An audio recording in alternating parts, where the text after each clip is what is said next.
The pharaoh who tried to erase the gods vanished from history, but his forbidden legacy still haunts the sands. What if a powerful pharaoh tried to erase every god in ancient Egypt and replace them with just one? This isn't fiction. It actually happened. And what followed? Chaos, betrayal, and the most bizarre cover-up in ancient history. Around 1353 BCE, Egypt welcomed a new ruler, Amenhotep IV. But soon, he would rename himself Akhenaten, meaning servant of the Aten. Unlike any pharaoh before him, Akhenaten rejected Egypt's pantheon of gods. Instead, he worshipped just one, the Aten, the sun disk. His radical idea? Replace thousands of years of polytheism with monotheism, a concept alien to his people. This wasn't just religious reform, it was a spiritual revolution that would fracture Egypt's core. Akhenaten didn't just promote Aten, he waged war on the old gods. He ordered the names of Amun, Osiris, and Ra to be chiseled out from monuments. Temples were shut, statues smashed, and priests exiled. Egypt's powerful religious elite, who had ruled alongside pharaohs, suddenly found themselves powerless. This erasure wasn't subtle. It was a nationwide purge of belief.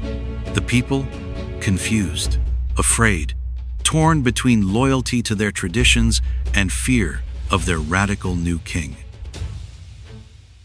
To distance himself from the old order, Akhenaten did the unthinkable. He built a new city from scratch, named Akhenaten, modern-day Amarna. This was to be the holy city of the Aten. In just a few years, it rose from the sands, temples, palaces, and homes, all aligned with the sun's path. No gods but Aten were allowed. For a time, it became the center of an entirely new worldview, a golden city glimmering with devotion and delusion. Beside Akhenaten stood his powerful queen, Nefertiti. Far more than just a consort, she was a co-ruler and high priestess of the Aten cult. Her image appears as frequently as Akhenaten's in temple carvings, sometimes even in positions of power and authority. Some historians believe Nefertiti may have ruled Egypt after Akhenaten's death under another name. Was she a believer, or just a political force adapting to survive? Life under Akhenaten was strange. Gone were the rituals to Osiris or the festivals of Hathor. Now, everything revolved literally around the sun. Worship happened outdoors, under direct sunlight. Art changed too. Pharaohs were no longer portrayed as rigid and godlike. Instead, Akhenaten and his family appeared with elongated limbs, large heads, and even affectionate gestures. It was a softer, eerier Egyptone historians still don't fully understand. While Akhenaten basked in sunlight, the priests of Amun plotted in the shadows. For centuries, they were the true power behind the throne. And now, cast out, they watched as their gods were erased. Though silent, they remained influential among the people. Rumors grew, whispers of famine, of divine anger. The pharaoh had not just reformed religion, he had invited a curse, many believed. Then it began. Plague swept through the city, crops failed, even members of the royal family, possibly some of Akhenaten's own daughters, died mysteriously. Akhenaten, once a shining utopia, became a city of mourning and whispers. Was it coincidence, or the wrath of the old gods? Akhenaten grew more reclusive, more fanatical. His vision was crumbling along with his kingdom. Near the end of Akhenaten's reign, a co-regent appeared, possibly Smenkhare, or Nefertiti under another name. The records are fragmented, perhaps deliberately. Some say this co-ruler tried to restore balance. Others believe they clung to Aten worship till the very end. And then, Akhenaten was gone. No grand tomb, no preserved mummy. He vanished, almost like a myth himself. After Akhenaten's death, a child ascended the throne, Tutankhaten, but within a few years, he renamed himself Tutankhamun, signaling a return to the old gods. The temples of Aten were abandoned. Akhenaten fell into ruin. The boy, king's advisors, rushed to undo the heresy. Amun's name returned, the priesthood regained power, and history began rewriting itself fast. What Akhenaten tried to do to the old gods, the next rulers now did to him. His statues were destroyed. His name was chiseled out from every record. His city was buried, his religion labeled heretical. Egypt tried to erase him entirely. For 3,000 years, it almost worked. Akhenaten became a ghost pharaoh, a name not spoken, a chapter redacted from history. Centuries passed. Then, in the late 19th century, archaeologists stumbled upon something odd. Ruins that didn't match the rest of Egypt. Amarna. Here were temples and inscriptions dedicated to a strange sun disk god, and among them, a name rarely seen elsewhere, Akhenaten. The deeper they dug, the clearer it became. This was a forgotten revolution, hidden beneath the sands for millennia. Some scholars argue Akhenaten was a visionary, not a madman.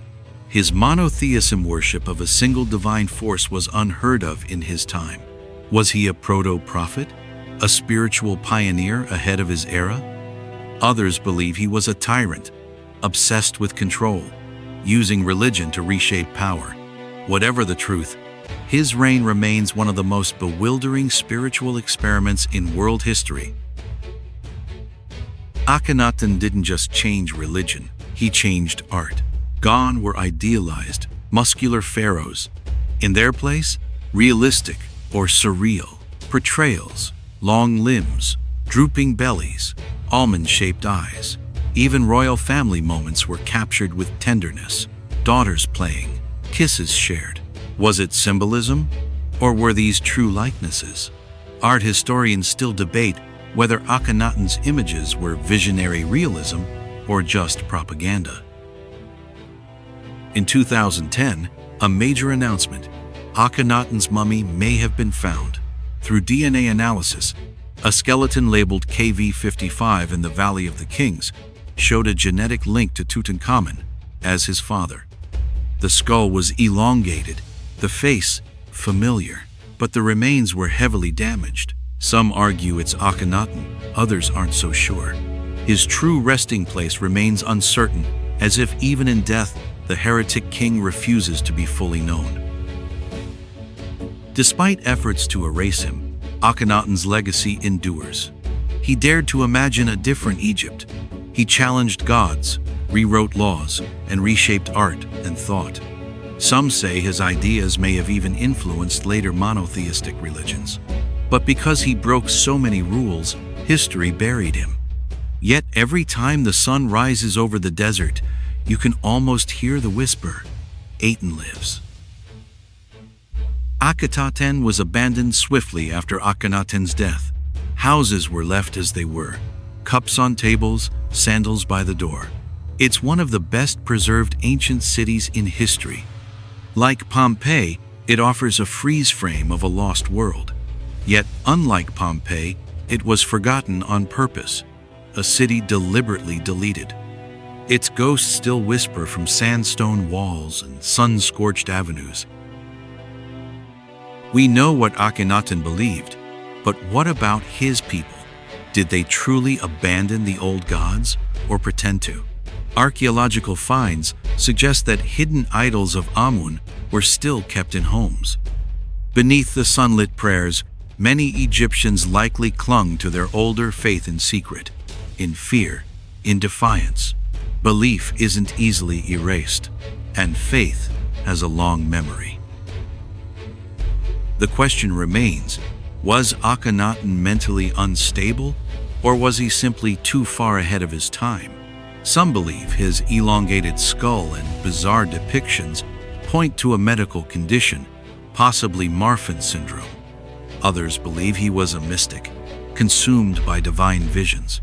Whatever the truth, he was Egypt's most enigmatic pharaoh, a ruler who burned too brightly and vanished into shadow. Akhenaten tried to erase Egypt's gods, but in doing so, he made himself unforgettable. His vision shattered empires, shook faith, and left behind a mystery still debated today. And maybe, just maybe, that was the point. In trying to become a vessel for one god, he became a legend among men. Sometimes, to be remembered forever, you must dare to be erased.